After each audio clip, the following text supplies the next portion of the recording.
there are three basic financial documents for inclusion. First is the Statement of Financial Position, the balance sheet, which shows where an organization is at the end of a determined period, known as the fiscal year.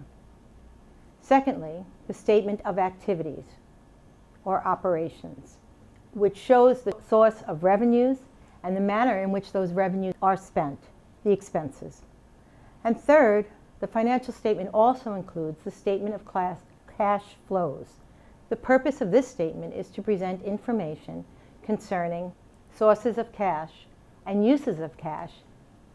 This report includes cash flows from operations, investing, and from financing. While copies of these full reports must be available to the parishioner, the current trend in reporting is to offer clear charts and graphs in the printed report with more information available in an online report or by request to the Finance Committee. A second example shows how these can be presented with a short annotation. Another consideration is to consider comparative data.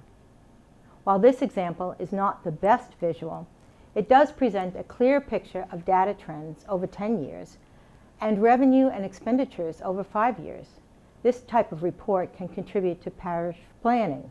This second example of trend is a very clear graph that demonstrates the statement of activity and compares it to the previous year. Finally, let us discuss style. If you're attempting to create an annual report for the first time, you may wish to create a bulletin, Sunday bulletin, pullout. As you can see from these slides, this is probably a very cost-effective way of producing the report on 4 pages. The sample here is without pictures and much design, but it is clear and it contains all the essential elements. It is printed in one color and can be reproduced on a photostat machine that offers two-sided printing on an 11 by 17 paper. More sophisticated opportunities exist in many parishes today. The 2 basic options that are here on this slide shows one that is professionally produced and available in a PDF format as well as print, and which I did locate by a Google search of parish annual reports. However, it was not on the parish website. This is 7 pages long with beautiful graphics to highlight text along with photos. The second example is a 32-page comprehensive report which appears to be done on a word processing software. It does contain some pictures, however the quality could be questioned. Clear text is fine if the quality of the report is not compromised. However, getting pictures to reproduce correctly and having permissions to publish those pictures brings into focus one fact that a picture is worth 1,000 words, but sometimes these documents cannot accommodate those 1,000 words. This document was given out to all the parishioners who attended Sunday liturgy, and it is available on the parish website. So it was determined that all parishioners would have an option to see it. Another option is to use mixed media, some print, and the basic information that is used kind of to attract or draw parishioners to a website for more information. This is a key communication tool for a parish. Much literature is devoted to how much or how little people read these reports. One article in the Chronicle of Philanthropy indicated that people in general spend only 90 seconds or less perusing annual reports that they receive. While this may be true of casual donors to charities, I don't think it's true of serious donors and stakeholders, such as parishioners. They will have much more interest in seeing how their weekly contributions are being used to advance the mission of the parish, or even a charity to which they contribute.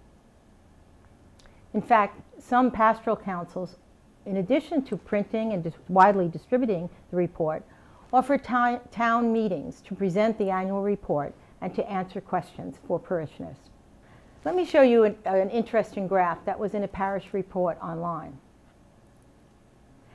This particular graph, as you look at it, you can see and might suspect that the 23% might question what the leadership will be doing in the next year to increase the contributions of the 60%. You can also see that an annual report can be a tool for stewardship and fundraising. The following is another example of a graph of contributions.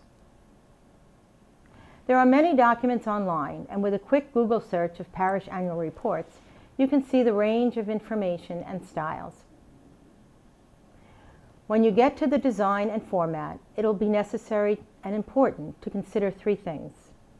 First and foremost, know your budget. Secondly, know your audience.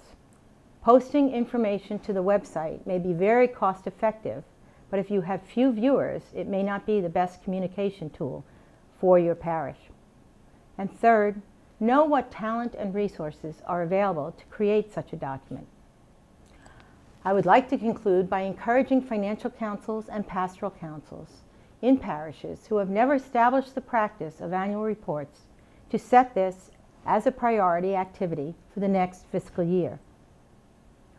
For parishes that have an annual report, review your most recent report.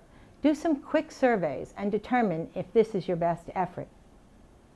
Let me return to where we began and encourage you to develop the disciplined practice of creating an annual report to fulfill your accountability to your key stakeholders, the parishioners, your history, and a commitment to your future and to our God. Remember, we are workers, not master builders, ministers, not messiahs. We are prophets of a future, not our own. Thank you.